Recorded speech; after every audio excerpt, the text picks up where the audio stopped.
Hello friends, today our topic is two-stroke petrol engine.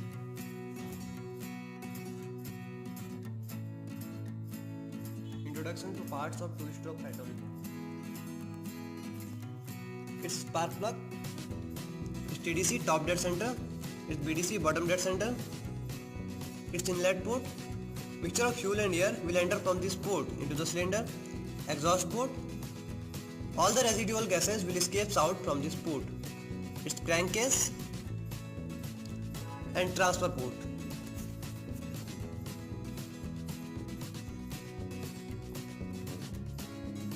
Working of two-stroke petrol engine. First stroke. Assuming the piston to be at the BDC position, the inlet port is covered by the piston, whereas the transfer port and exhaust port are uncovered. Piston moves from BDC to TDC. The air petrol mixture enters the cylinder. On the upward movement of the piston, first of all, the transfer port is covered and then immediately the exhaust port is covered.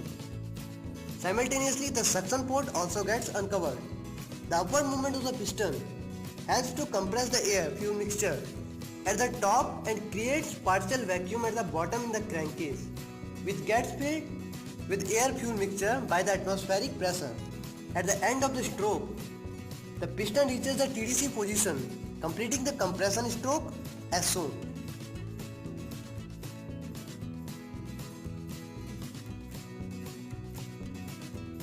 Second stroke. Just before the completion of compression stroke, the compressed charge ignited in the combustion chamber by means of an electric spark produced by the spark plug. Combustion of air-fuel mixture pushes the piston in the downward direction on the power stroke, producing useful work.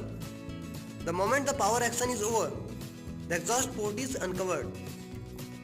The exhaust gases escapes to the atmosphere. Further movement of the piston covers the inlet port and the fresh charge is compressed in the crankcase. Simultaneously, the transfer port is also uncovered. The compressed mixture of air-fuel enters the combustion chamber. The deflected shape of the piston avoids intermixing of the fresh charge and exhaust gases. That is, the fresh charge rises to the top of the cylinder and pushes out most of the exhaust gases. Thus, the three actions, power, exhaust and induction, are completed from TDC to BDC position, completing one cycle. That is, two strokes of the piston and one revolution of the crankshaft as shown.